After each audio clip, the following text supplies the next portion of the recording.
And good evening, everybody. Welcome once again to Going Nuclear, full blown coverage of the land. I am Ethan Greenberg, and alongside of me is my co host, Madison Delaney. Madison, how are we doing on this fine Thursday evening?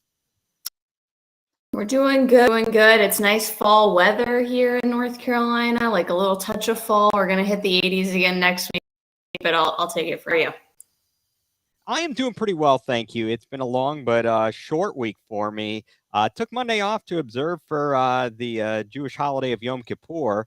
Um, but it was, but that being said, lots of stuff going on at the day job, as it were. We are experiencing, as you said, a little bit of the touch of fall weather, but we'll hit the 80s next week. So all in all, we're doing all right. There's a lot of stuff going on in the Cleveland sports realm. Ohio State. It was a crazy past 7 days since we were last here to talk on Going nuCLEar. Um, so the first thing I wanted to go to is I know the Browns, obviously are the dominant force right now in the Cleveland sports landscape. But around Cleveland, the other big news going on is Tito's farewell to the Cleveland Guardians. They've got a 3-game set at Detroit this weekend to finish out the 2023 campaign. Unfortunately, it will go no further than the regular season.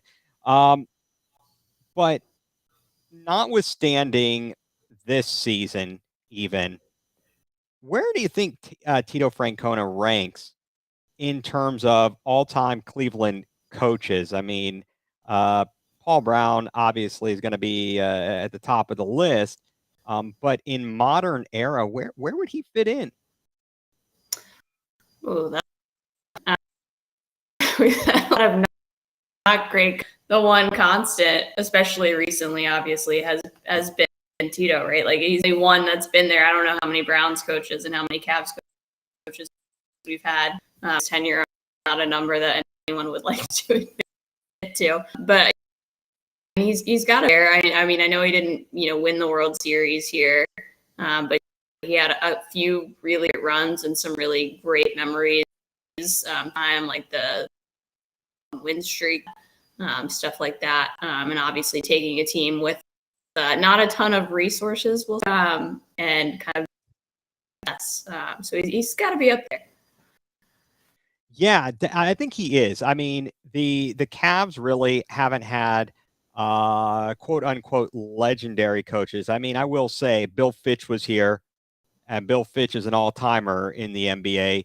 Lenny Wilkins certainly was a very very good coach throughout the mid '80s with the Cavs, and really, other than running into Michael Jordan, might have been able to get the Cavs a championship.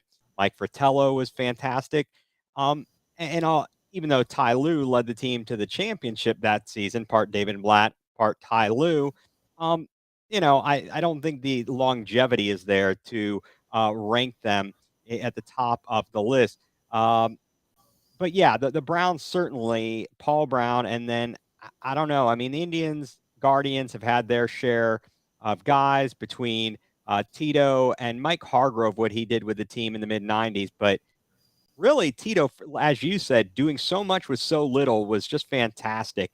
As you said, they didn't win the World Series. He was here 11 seasons. Going into last night, he was at 919 wins, now at 920 wins here as a manager in Cleveland. That's the winningest manager in Cleveland baseball history. Uh, During his 11 years, 3 times manager of the year. The Indians Guardians made the playoffs 6 times, one AL championship, one trip to the World Series. They had 9 winning seasons out of the 11.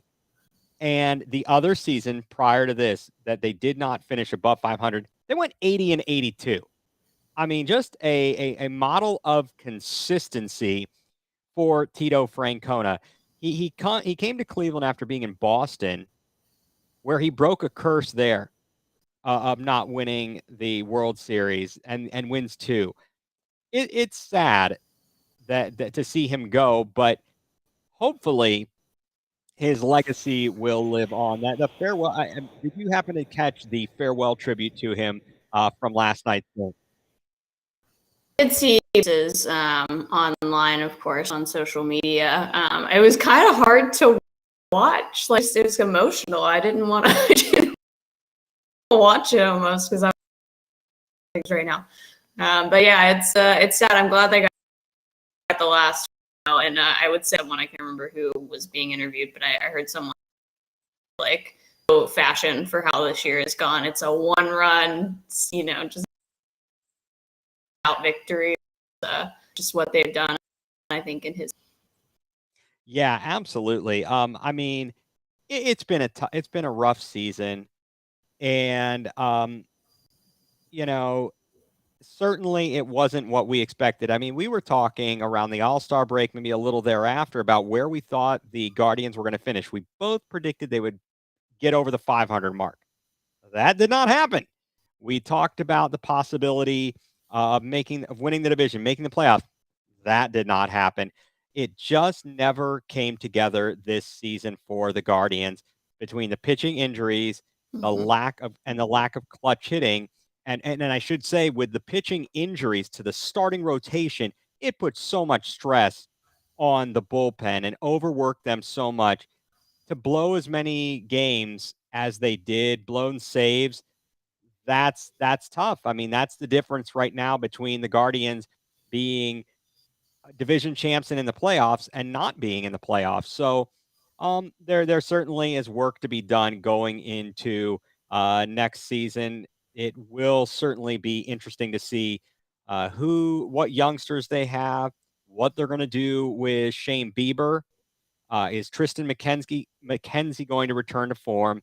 We've got young starters like Gavin Williams, Logan Allen, Tanner Bybee. So there are certainly a lot to work with there on the pitching side of things. And barring injuries, things are potentially set up nicely for next season.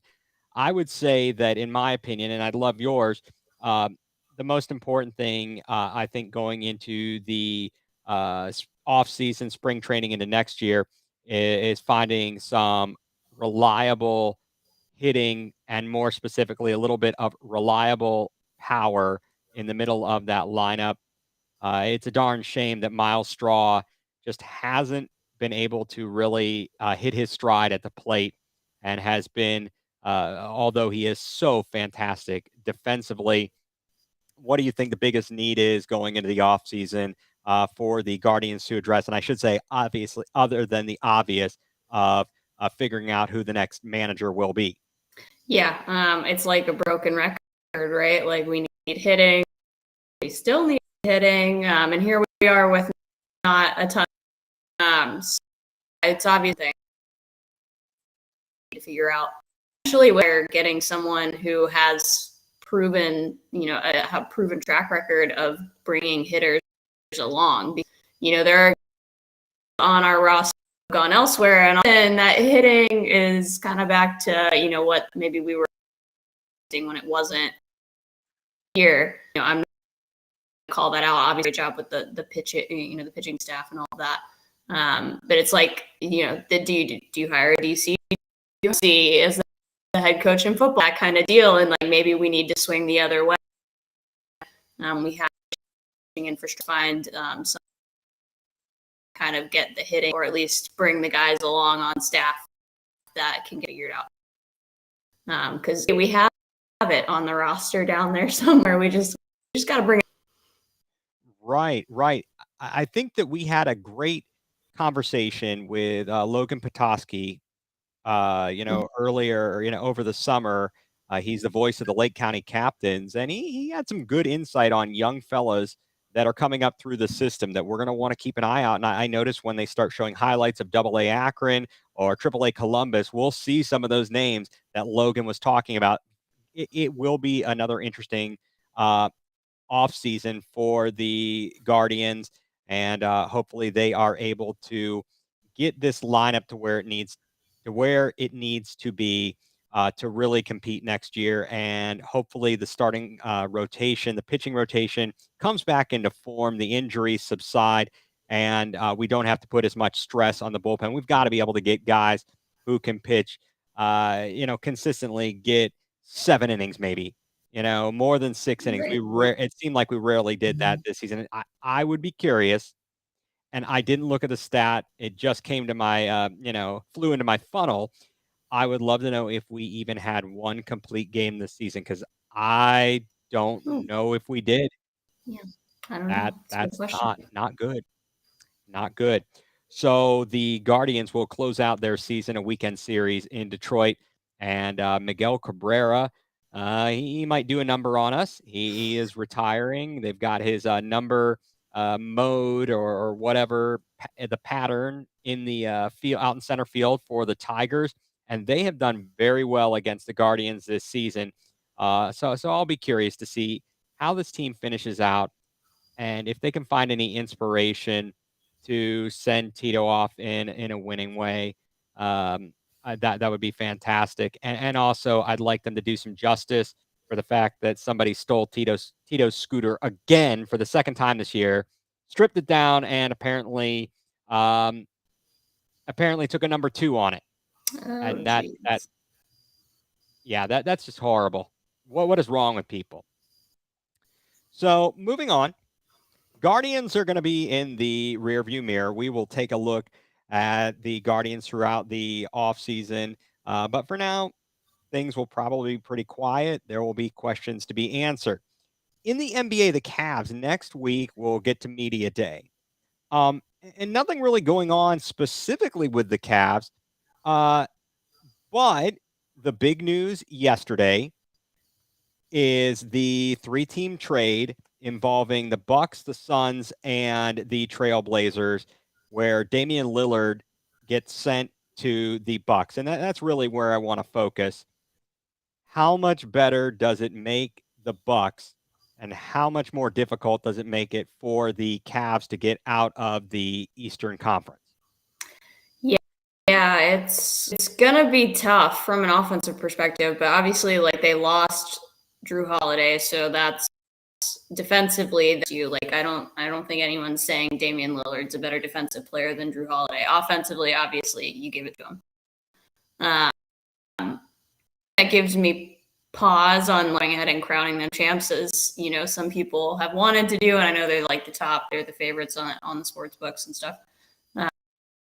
We've seen super teams form, and it just does not, for whatever reason, right? Like Kyrie, KD just did not the talents to figure it out, and yet somehow does not work. So I'm happier that he went there than Miami.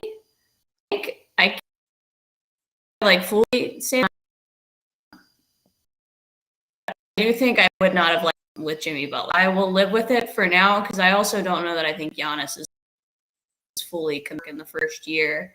He could dip out of Milwaukee, and then all of a sudden you don't really have a problem anymore.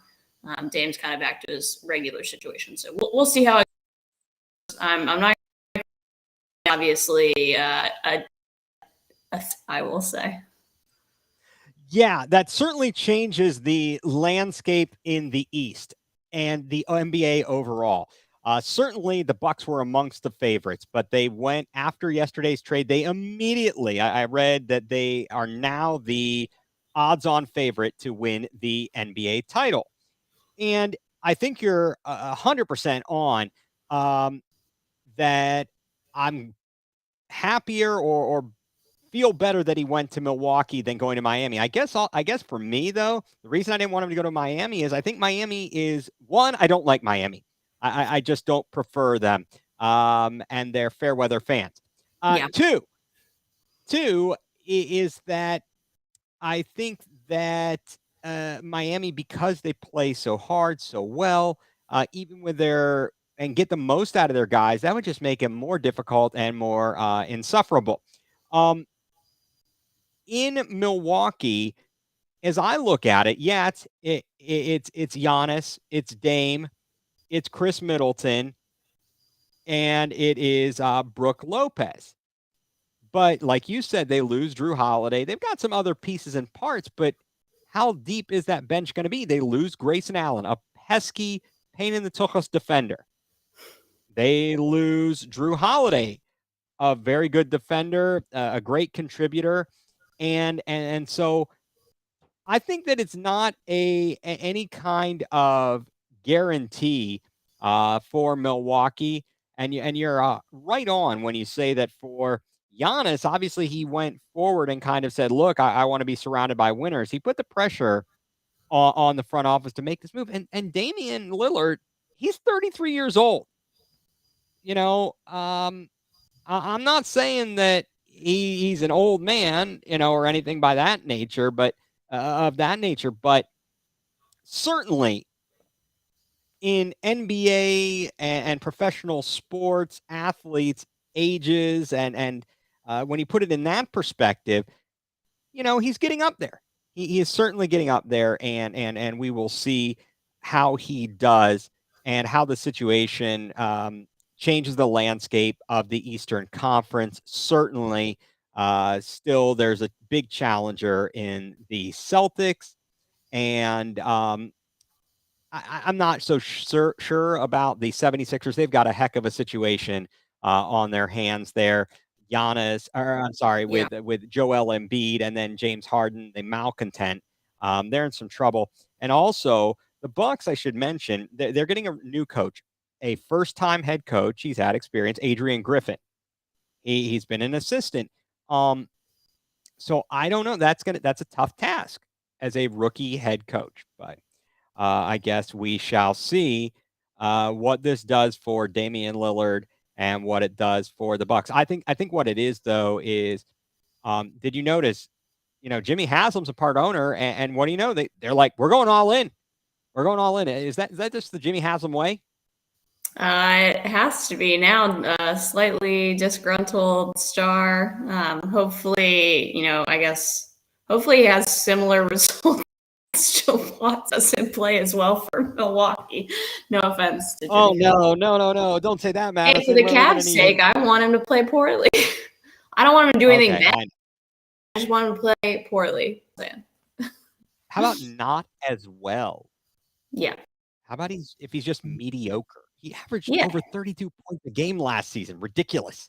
There's only one basket. They can't all score all the time. Yeah, but it does certainly make them a more dynamic offense. They are going to be a team to watch. I will certainly be interested in catching some of their games. Last Saturday night, primetime NBC, Ohio State taking on Notre Dame. Huge matchup for the Buckeyes. A big test for them, a big test for Kyle McCord. Ultimately, the long and short of it is the Buckeyes pulled it out. And that was a hard-fought battle. And I don't know about you, but I watched Kyle McCord. It looked like he showed some maturity, some growth there. Do you think this is the type of game that can help to catapult him going forward and developing him into the type of quarterback they expected when they recruited him? Yeah, they have a bye week this week. So yes, that is correct. I ask that because I think there's two options with the bye week immediately playing after. Like, there's the worry that you have the emotional hangover in a game immediately following a big win. But I think the little element of him getting actually too big for his britches after a big win, and he's got an extra week to think about it and be on campus. And so hopefully he does not do that, and it is a turning point for his season, and that he kind of rides that confidence that he got, especially on that final drive, into the rest of the season. But I do think there's an element of danger there that he might get too into his head and be too, I'm the man. Walking around for 2 weeks with that win on his shoulders. So hopefully he stays humble and he does use that as fuel for the rest of the year. Right. And what did you think? First of all, obviously that was a tremendous final drive, and to be able to convert a 3rd and 19 on the drive. I mean, just fantastic poise there. Emeka Abuka, wow, just amazing. The fact that he's not even the quote unquote best receiver on the team to be able to do what he's doing, phenomenal. And somebody probably going forward into the NFL is going to get one heck of a receiver in Abuka. Just incredible the talent that the Buckeyes were able to amass in the wide receiver room. You talked about not having um, the hangover. Fortunately, I say fortunately, the Buckeyes come back in a week and take on Maryland at home. That is a good opportunity to refocus. It's not one of your more dangerous opponents. They certainly have had their successes against the Terrapins. So that's it. It was definitely good though to go into hostile territory, Notre Dame, packed house, and come away with a victory. Um, what do you make of what were your opinions of Ryan Day, kind of blowing his stack and going off in the post game interview about what Lou Holtz has said? Was it warranted? Is it a bunch of rah BS? What do you think? A little bit of both. I mean, I do think, like, as a player, anytime you see your coach stick up for you and your team, that'll get you going. So I do think it's a little bit for that. I do also probably felt a little personally insulted by the comments from Lou Holtz. So I'm sure there was an element of that as well. I wasn't specifically higher up his team. It was a little bit of a problem with it. I think all that stuff's good for the game. A little bit of charity one for the most part. Otherwise, go for it. Do your thing. Yeah, I was excited for it. I know there's some people out there who have commented about Ryan Day and the fact that he's talking about the kids being tough and everything. And in fact, kind of interesting. I would like to go back and watch the game and look at the game situation. The fact that Ohio State lines up on that third down and Notre Dame has 10 guys on the field. We throw an incomplete pass and I don't know if there was no opportunity to sub. I can't remember if anybody called a timeout, but before the fourth down play, where Trainum barely gets it across the goal line, they still had 10 guys. We can't play revisionist history and say whether or not they would or would not have gotten the touchdown if all 11 guys had been on the field. But it certainly did look like there was a large gap on the left side of the line where maybe if there had been another defender, they would have been there, and that may not have happened. But a big win for Ohio State. I will certainly, be interested to see how things play out going forward. I will comment because we talked about this last time. We talked about the Dion phenomenon. That was wow. Oregon just blew their doors off. That was a humbling experience, or it should have been for Dion and those guys.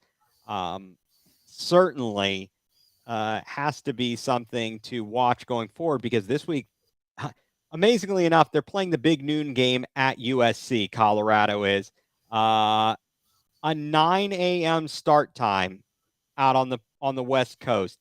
Is that ridiculous? It's a little trying to get. It really is. That's not cool.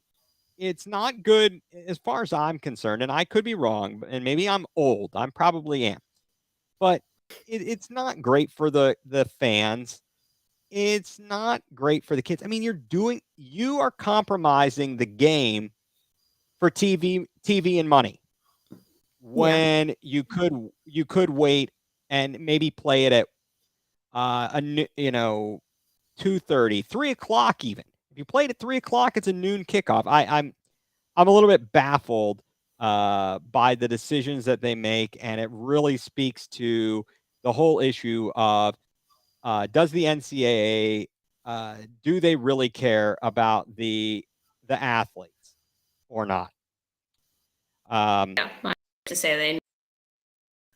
yeah, I totally agree. So Buckeyes with an off week coming off of the big victory over Notre Dame. Heck of a performance for Abuka, Travion Henderson with a big run, and the Buckeyes with a big victory, moving up in the polls a little bit for whatever that's worth. In my opinion, it means nothing.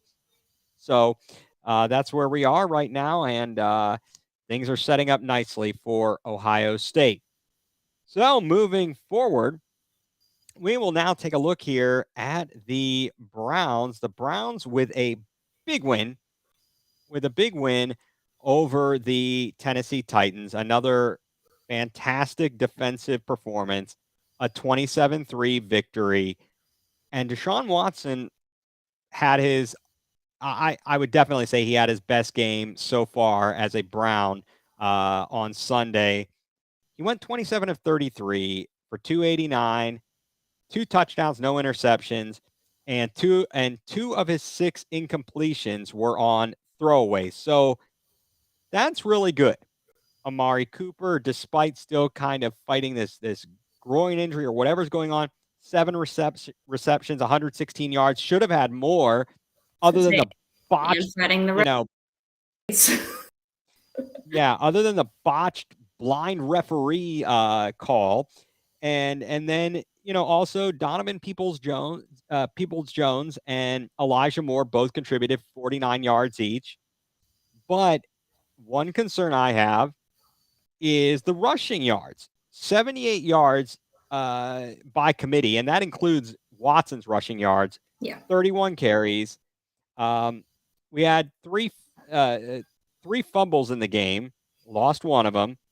On the defensive side, another great performance by Myles Garrett, 3.5 sacks, 3 tackles for loss, 5 quarterback hits. Really, that sack at the end of the first half was pivotal. Great momentum to keep Tennessee off the scoreboard going into the locker room, not allow them to inch closer into the ball game. And JOK with 6 tackles. So, what did you make of the Browns' performance against Tennessee?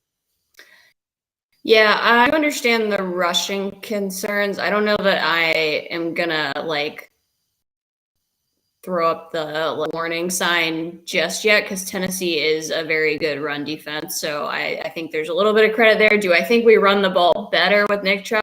Of course, we question it all like Nick Chubb. But I'm not terribly concerned with the rushing output for that game just because of how good their run defense is. Obviously, it was Watson's best game. I do not disagree with that. I think that's absolutely true. It's also not a great pass defense. Don't say he's back. I don't think it's fair to say that yet. Obviously, you get a great defense in the Ravens coming up. So let's hold that and see how he does.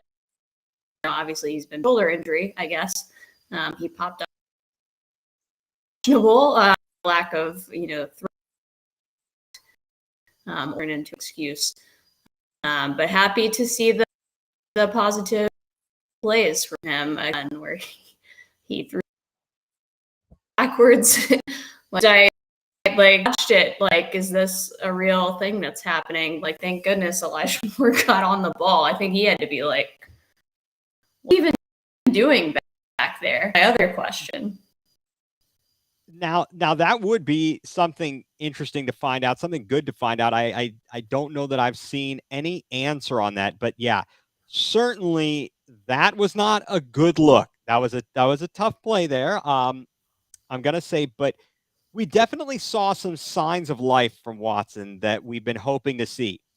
Yeah. He had a little bit of elusiveness in the pocket. He was able to escape some tough situations. He used his legs when necessary, whether it was on an on-schedule call or an off-schedule call. And certainly he had better touch, better accuracy, And that's what we really needed to see out of him. Hopefully, if nothing else with the Elijah Moore factor, either A, he's going to pop a big play on some of these opportunities, or B, the threat of him running the ball and the calls that they're making for him now open other things because they can't ignore it. And it opens. I don't mind them putting him back, but I felt like by the time Watson threw the ball back to Moore on that one backwards pass, that so much time had elapsed. Like, why was he 10 yards behind the line of scrimmage at that? Like, I don't remember the play fully enough to remember if it was long. Like, did he think he was throwing the ball forward? I just don't know what he was doing back there at that point in the play. And like, maybe it was designed to go to him. I mean, that maybe is the only explanation. I had to get rid of it. I don't know. It was just weird.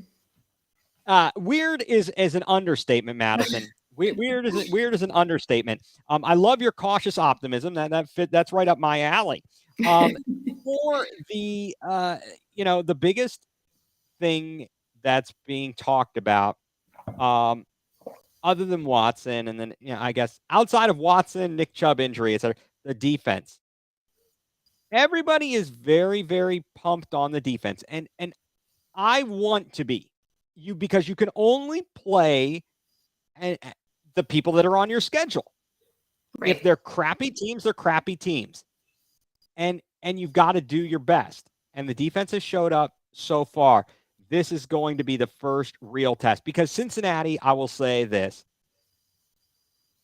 There were other factors. Burrow coming off the injury and no real training camp, and the weather certainly played an impact. But the defense showed up. They did what they had to do. They shut them down. And that's what a good defense needs to do week in and week out. But this week, they're dealing with Lamar Jackson, who historically has done well against the Browns. He managed to go into the bathroom and come out in 2020 and still beat the Browns. A couple years ago, Joe Woods, who we don't speak very highly of, or at least I don't, had some really good defensive games against them. They intercepted him 4 times in Baltimore, yet they somehow couldn't win. They somehow couldn't win the stupid game, and that was just the ineptitude that was going on in some of those games offensively, kind of ridiculous. But he certainly presents a challenge. However, do you think that all this hype about, Todd Monken's going in there, Todd Monken, blah, blah, blah, blah, blah. I don't see that much difference in that offense. They scored 25 points against the sad Houston Texans. They did go, win 27-24 in Cincinnati. Okay, all right, but it wasn't, the stats weren't impressive. And last week they lose to the Colts. And again, they had crap weather in Baltimore last week, so that might have accounted for some of that. They've had some injuries, but again, I don't see that much difference in the Baltimore offense this year than I did last year. Is there anything that you've seen from the Ravens so far that makes you think, oh my gosh, Todd Monken is making such a big difference? Not really. I think there are less quarterback design runs for Lamar, called Lamar, I should say. And I know there's some conspiracy heard that think like, we could skate by the first game, like, see how it goes early in this air raid offense and supposed to bring. And they've had a lot of injuries in their wide receiver room too, so it makes it maybe a little if you're being sick. But yeah, I'm excited to see how the defense does against them. Bird, given the circumstances, but it'll be the best offense they've played to date. To your point, I'm not saying that terrifying, right? Like this, statistically they're okay. The threat of Lamar, I think, maybe looms larger than the actual. But we'll find out on Sunday when we play them. I guess the defense is thinking how they're going to handle it. But I'm excited. It sounds like we're getting some guys back on the defense, so that's good. Sounds like Newsom will play all that, so should be a good one. Yeah, I think so. And just to hit on the wide receiving room for the Ravens, Zay Flowers leads the way so far this season. 3 games, 188 yards to lead the way. But he is fast. He Yep. is very fast, and the Browns, um, in playing aggressively, in playing a lot of man coverage, certainly they are going to be tested. Certainly they will be tested, but I think that that's where the front four doing what they've done so far can really help out the back end. It doesn't appear at this moment that, well, at least as of today, OBJ did not practice, Rashad Bateman did not practice, and it's just they have taken a hit uh, injury wise, see multiple seasons in a row. They've had some offensive line injuries, but they are going to get some guys back. So certainly we'll have to see if the Browns defense can once again stand up. And as we've said, this is probably the stiffest test they have faced thus far this season. The numbers for the Browns, and first in yards per game, 163.7 yards per game giving up. The next closest, the Bills, second at 253. Then, in terms of first downs allowed, they've only allowed 21 first downs. That's impressive over 3 games. The next closest, the Bills, 41. The number of points allowed by the Browns as a defense, and I think I've written this down incorrectly, but they are first in points allowed. And the next closest is the Bills. I didn't realize the Bills were playing that well defensively. I guess after watching that Monday night debacle, I was kind of, thrown off by what the Bills were going to be. But certainly the Browns have done well. Jim Schwartz has brought a lot of changes, and finally some of the and it's with a lot of the same back end personnel. Obviously, you add a guy like Thornhill, Rodney McLeod, that certainly helps. The linebacking room hasn't changed, although we aren't dealing with the injuries. But to have Awok and Taki playing well, Knock on wood for that is, is certainly helpful. And I think this is where we talked. I think this regime and maybe the past, Joe Woods, they've talked about the speed of the linebackers and how that's geared well for Lamar Jackson. They're going to need to be on their toes, certainly. Yeah. I mean, they've been flying to the ball. It's obviously, shown in the numbers that they're producing. And I do understand, like, maybe they're not playing the strongest of offenses, but those numbers are numbers see in an NFL game. What they're doing is just, I mean, it's historically up, but it's truly under the first 3 games. So I don't think it's fair to call it a fluke either. It's probably the truth is somewhere in the middle. But we'll find out because we got a couple big offenses we're about to play coming up. So we will find out who we are. Yeah, definitely. So the Ravens 2-1, Browns 2-1, Steelers 2-1. Ravens coming in off of the overtime loss to the Colts, and just some befuddling decisions at the end of regulation by the Colts cost and an untimely penalty cost the Ravens. But the Colts took advantage, and I'm actually kind of impressed with what they are doing in Indianapolis. Given the circumstances, they certainly are playing tough, and I'm not initially, and I'm not necessarily changing my mind on the Browns versus the Colts when they come up on the schedule. But certainly they're playing a little bit better than expected. Minshew Magic leading the way, and Zach Moss, he did a great job on the ground. Hopefully, the Browns can find similar success on the ground as Zach Moss and the Colts did. Lamar on the season, 63 of 86, 608 yards, 2 touchdowns, 1 interception, sacked 8 times. He is their leading rusher, 32 carries, 193 yards, 2 touchdowns. And the next leading rusher is Gus Edwards, 145 yards and 1 TD. And obviously, the running back room is beat up once again, losing J.K. Dobbins. They may have Justice Hill back, but we shall see when it gets a little bit closer to game time. So Browns big opportunity here to go 3-1 going into the bye week. And I guess the question is this: if the Browns, how much importance or a win on Sunday, how much could that catapult the Browns for the remainder of the season, or how much would a loss hurt going forward? Yeah, I don't think a loss will kill you by any means, but a win, and maybe it's not fair to say like a loss won't kill you, but a win will put you in the driver's seat in the division. I mean, because they've stacked all these division games so early in the season for pretty much everyone in the division. I think you have a real chance to jump out and build a little cushion. And obviously, taking care of business against division rivals is the easiest way to build that cushion. I think it's in terms of necessary for our. I think it's also important to win the one at home.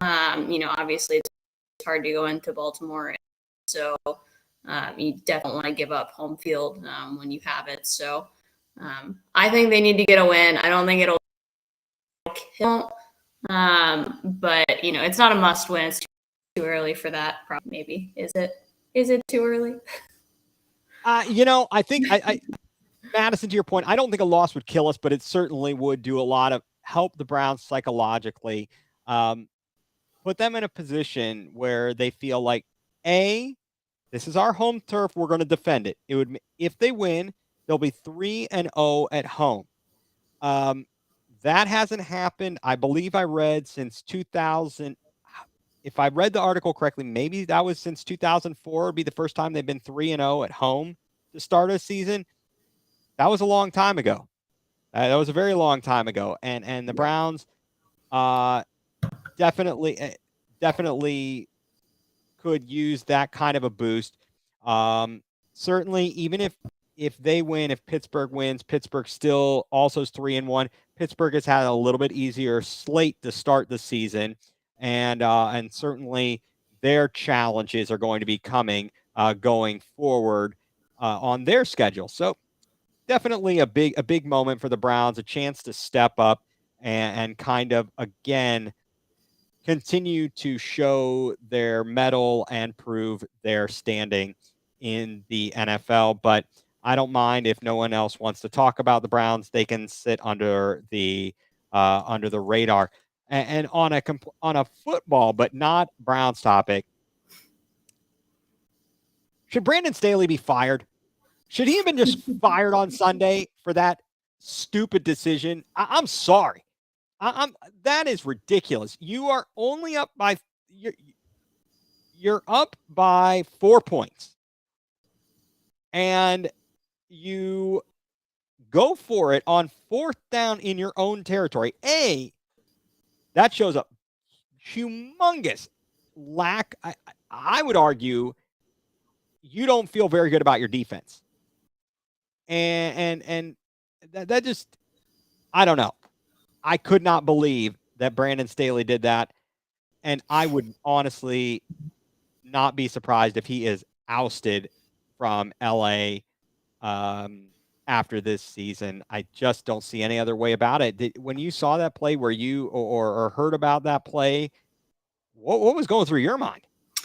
Yeah, I think have we considered that maybe let be fired? Does he just not want to do the job? I mean, he's in a tough. That's like it's hard that division, I guess. So I don't know if he's just like I'm over it. I gave it my best. Whatever needs to get me off this. It's an interesting one. It's a little baffling. He should trust his defense. He's a deep guy, so it's a defense that he helped build, coach up. So if they're not good, that's on him. And you're still asking the questions.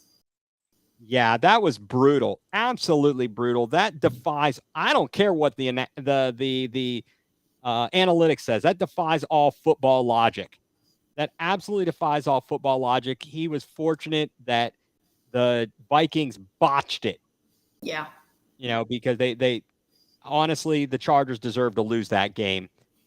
With that was just careless in my opinion. So moving forward, I think it's been a little time here to do a little who you got. So last week, we actually had a couple of different choices. You went 9-7. I ended up at 11-5. And so this week we are going to go on to another edition of Who You Got as we take a look at all of Week 4's NFL matchups. So Madison, starting tonight, Thursday night football. Detroit Lions at Green Bay Packers. Green Bay coming off of a big come from behind victory over the Saints. Detroit, the impressive Week 1 win at Kansas City to open the NFL season. Tough loss to Seattle. They bounced back 2-1. And last year they ended the Green Bay Packers season, the last game for Aaron Rodgers as a Green Bay Packer. Lions at Packers. Thursday night football. Who you got? That's although this is a little tougher than I would have maybe expected. Now that we've seen kind of Jordan Love play, I will go with the. Yeah, I really thought this was one of the games this week that had me a little perplexed. I ultimately decided to go with Green Bay at home. I for whatever reason, I don't know. There's no great explanation, but I went with Green Bay over the Lions in the NFC North matchup. Next up, pip pip cheerio. Wake up for breakfast on Sunday morning as the Atlanta Falcons take on the Jacksonville Jaguars live from Wembley Stadium in jolly old England, London, as it were. Who you got, Atlanta or Jacksonville? All right, this is last week. I trust Jacksonville. They get it done this week. They just have been baffling to me. Like, ended the year last year on such a nice little run, and then this year it's just not been good. So yeah, I will go Jacksonville reluctantly. I think. Yeah, I looked at this game, and although I think that Arthur Smith is getting a lot out of Atlanta, they're playing nicely, and Jacksonville is not playing up to the expectations. I still went with the Jaguars. I just feel like ultimately they've got the better roster and they should win. So I went with the odds here and went with the Jaguars. So hey, fun thing is we get to get up Sunday morning. I get to take Aaliyah to Sunday school, and then I can catch some football. So that's always a positive there. Get my day going right. Really work out my rear end and on the couch. It's good stuff. Definitely good stuff.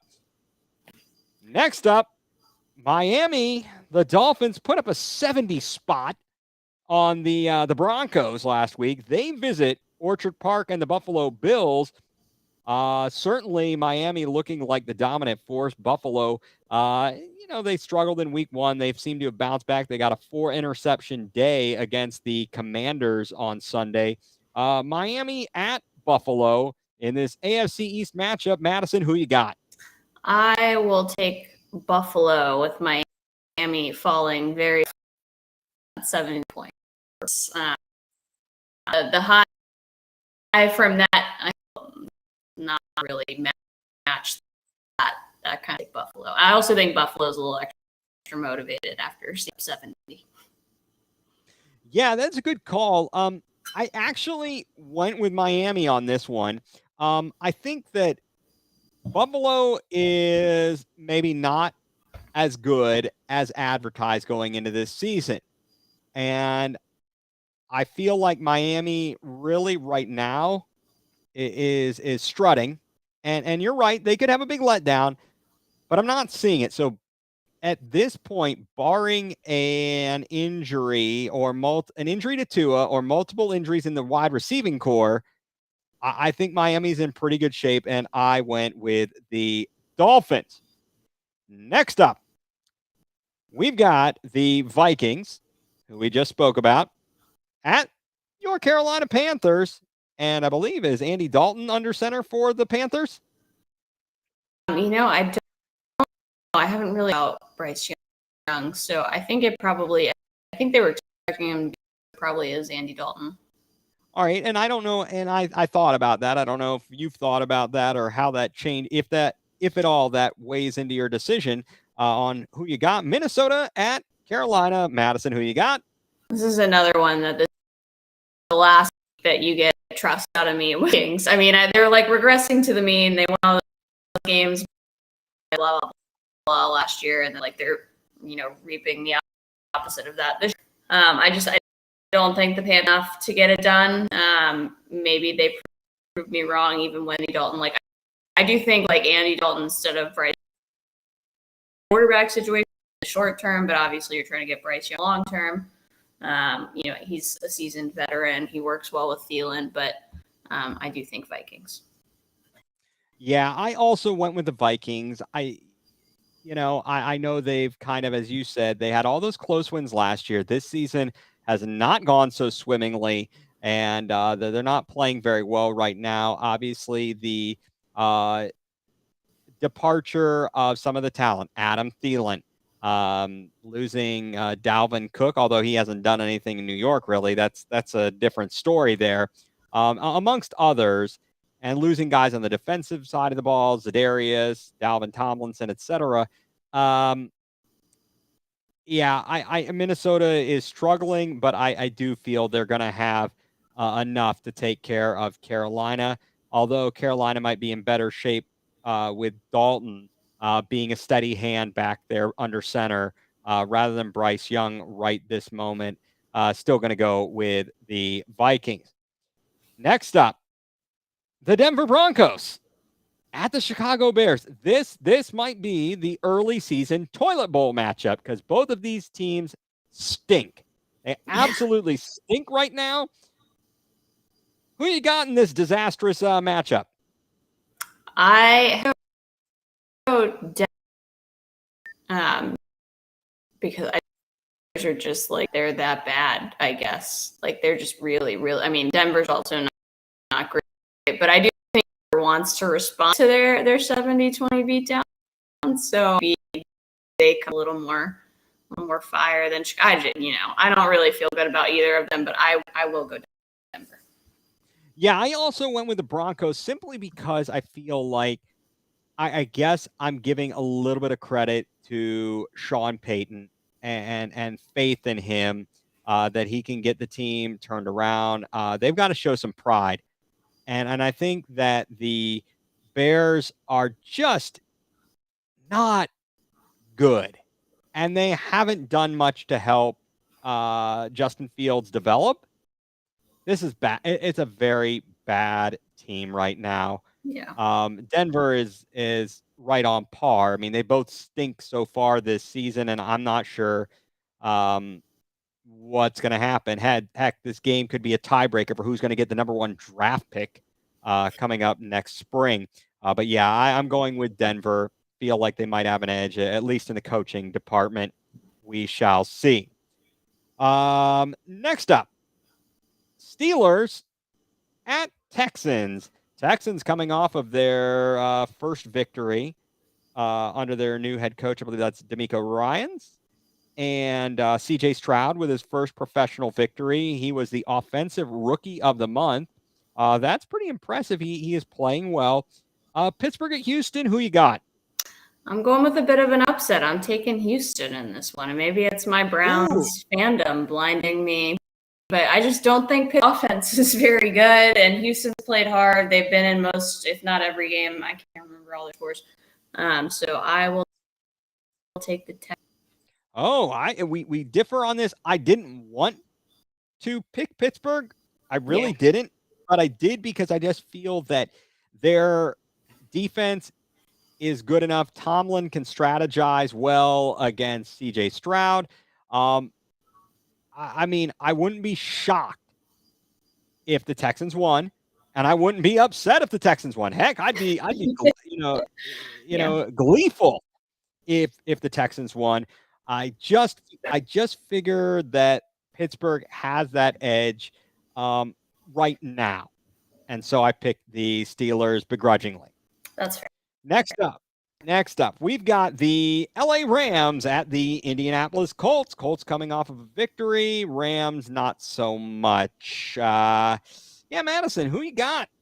Yeah, I don't know if you'd call it an upset anymore, but I'm going to take the rookie quarterback again and give me the Colts in this one. As Richardson plays, I mean Minshew, I think they probably win, but Richardson is pretty. I'm going to go. Yeah, I am also picking the Colts here. I was not impressed with the Monday night game for the Rams at the Bengals. Um, they they just they did not look good, and that's a mild understatement. Um, Certainly, this Puka Nakua guy is a heck of a player. They may be getting Cooper Cup back, but it wasn't pretty. It really wasn't pretty. They let a hobbled, one-legged Joe Burrow beat them. And I believe that Anthony Richardson is on track to return for the Colts, coming off the concussion. And there's certainly an opportunity there for the Colts, either with Richardson and his mobility and so on and so forth, or Minshew, who is a pretty steady hand back there. He has been a pretty reliable quarterback in his NFL career. Um, I also chose Indianapolis. Next up, Baker Mayfield, Tampa Bay Buccaneers at the New Orleans Saints. New Orleans dealing with some quarterback injury to Derek Carr. Tampa Bay at New Orleans. Madison, who you got? Yeah, I will go Tampa. It just makes me a little nervous about if the Saints could all at all. So I will go Tampa. Not that I believe that much, but we'll give it to them. Yeah, I also chose Tampa Bay more so not because I have such great faith in the Buccaneers, but more so having a little bit less faith um, in the Saints with the quarterback injury. Yeah, I just feel like Tampa Bay certainly has a very good chance of winning that game. Might have been like a pick 'em toss up game, and so I did go with the Buccaneers. Next up, NFC East, Washington Commanders looking to bounce back. They will be at Philadelphia taking on the Eagles. Madison, Commanders at Eagles. Who you got? It's got to be the Eagles, but I do hope Howell bounces back from his 4-pick day last week. I don't think he'll do it enough to win. So I'm still going to go Philly, but it's a little bit better. But that defense, not sure. Right, certainly, and I think that the good thing about Ron Rivera as a coach, he's got so much experience. I would certainly hope he would build a game plan to build up Sam Howell because that was a brutal performance on Sunday against the Bills. He definitely needs a bounce back and at least keep them competitive with the Eagles. I also went with Philly on that. Next up, Bengals at Titans. Who you got? It's got to be the Bengals, I think. Not because I want to, but because it would be the case. Yeah, not much to say about that. I just we saw Tennessee. They were not very impressive. Ryan Tannehill was on borrowed time. They need to retool that offense certainly. I mean, they've got an over the hill DeAndre Hopkins leading the way in the receiver room. They've got some work to do. Feel for Mike Vrabel. They're going to have to figure out what their next move is in the quarterback room for sure, and then even potentially how much more fuel does Derrick Henry have in the tank. So I also went with the Bengals, but it would not shock me. Would not shock me if Tennessee won the game. However, I picked the Bengals. Next up, the Las Vegas Raiders at the Los Angeles Chargers from SoFi, where it is likely to be a mostly Las Vegas crowd, in my opinion. And Madison, who you got? I am going Chargers. I didn't love what I the Raiders really with Jimmy G. So I have faith in them. It's really a lack of faith on how all these picks shake out. Yeah, I agreed. Completely agree. I did pick the Chargers, but that's mostly due to the ineptitude of the Raiders and McDaniels versus the Chargers and own ineptitudes and problems. Uh, Kind of funny that in that game for Las Vegas, the fact that Pittsburgh committed that penalty, the leverage penalty, worked to the advantage of the Steelers because if they don't have that penalty, the field goal is good. It probably, I can't recall exactly how much time was on the clock, but there was like maybe there were 3.5 minutes or so to go instead of how much ever they used an extra almost minute and a half to only end up kicking the field goal after failing to be able to, get the necessary yards, first downs to get into the end zone. It really worked to the Steelers' advantage. Credit to the Steelers' defense, not so much to the Raiders' offense there. Next up, we've got New England, the old ball coach Bill Belichick at Dallas at the Cowboys. Cowboys with a clunker in Arizona, to say the least. Madison, who you got? Cowboys, I think maybe a little shell shocked from the injury in the week last week. Maybe lost a little going into Sunday or Sunday, whatever. So I will still say Cowboys. Yeah, I'm also going to go Cowboys. Obviously seeing them lose in Arizona, that was a lackluster performance. Certainly, they had more talent, but they did not display it, and that's kind of been the MO for the Dallas over the years. Next up, the Arizona Cardinals at San Francisco. Madison, who you got? I don't think anyone's betting against the Niners right now. We'll see if that changes after our bye week, but for now, I will. Yeah, we don't need to do much explaining on this one. I am also going with the San Francisco 49ers to take care of business in a home game. Next up, the Chiefs visit the Jets. I mean, this will be star-studded. I mean, you don't even need Aaron Rodgers playing quarterback because you got Travis Kelce and Taylor Swift going on there. Chiefs at Jets. Is it fair to say that you're picking the Chiefs in this one, Madison? Yeah, Taylor Swift is in attendance on night, so I think they will win handedly about her. They'll win handedly if she's there up for the Chiefs. That's how it works. We saw that this week. She's having a positive influence on things. Seattle. I also picked the Chiefs. Seattle at the Giants. Giants don't to be looking to be going anywhere fast right now. Injuries to Saquon, etc. Madison, the Seahawks at the Giants. Who you got?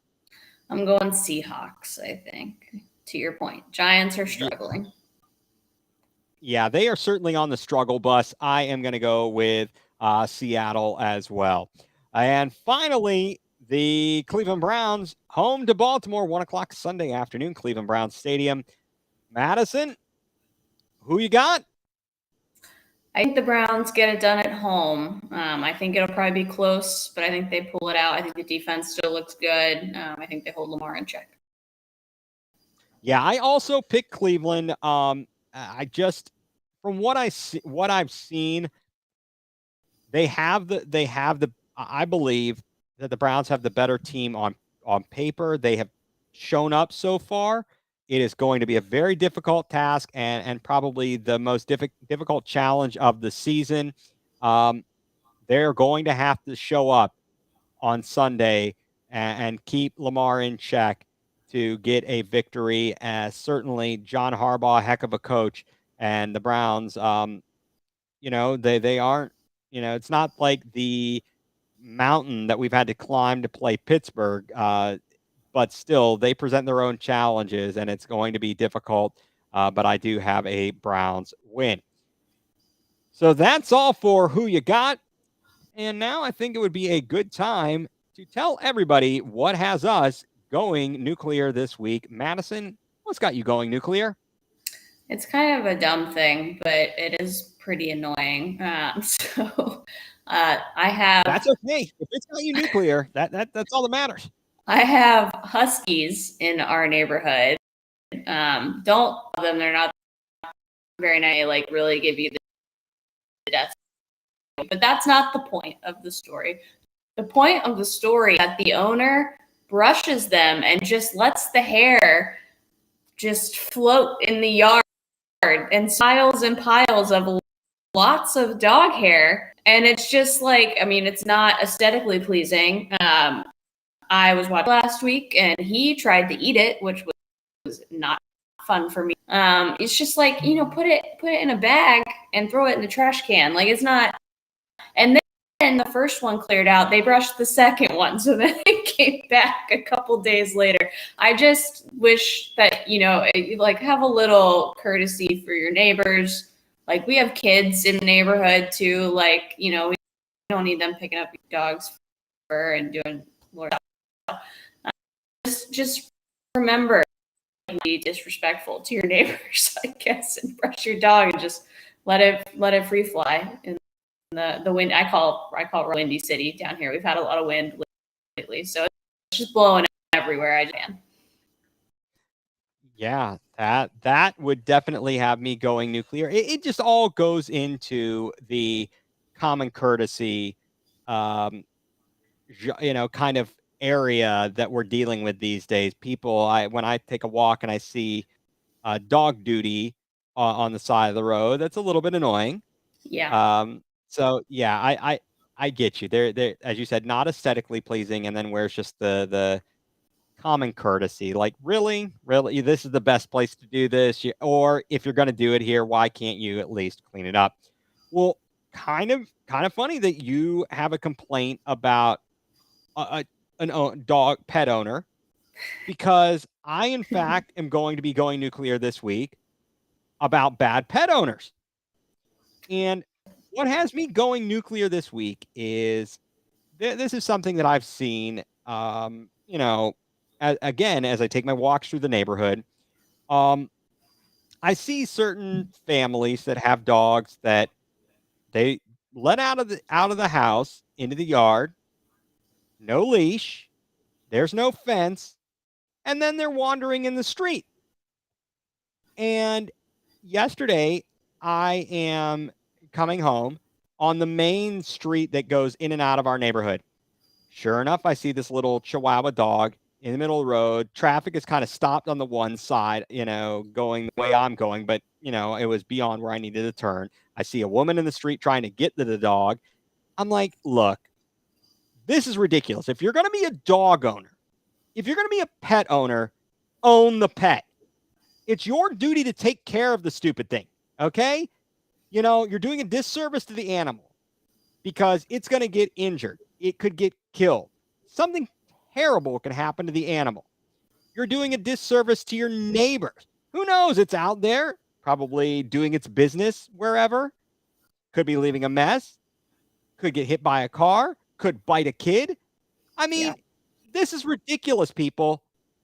If you're going to take on the responsibility of having a pet, take on the responsibility. Don't half-ass it.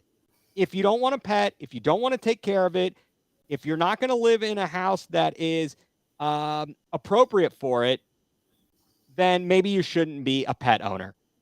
And that is what has me going nuCLEar this week. So, Madison, it's Thursday. We got a big night of football tonight. No Buckeyes this weekend, but the Browns on Sunday should be a good one. And as always, want to thank you for your time. Great program this evening. And we'll be back next week. So for Madison Delaney, I'm Ethan Greenberg, and you've been watching Going nuCLEar, full-blown coverage of the land.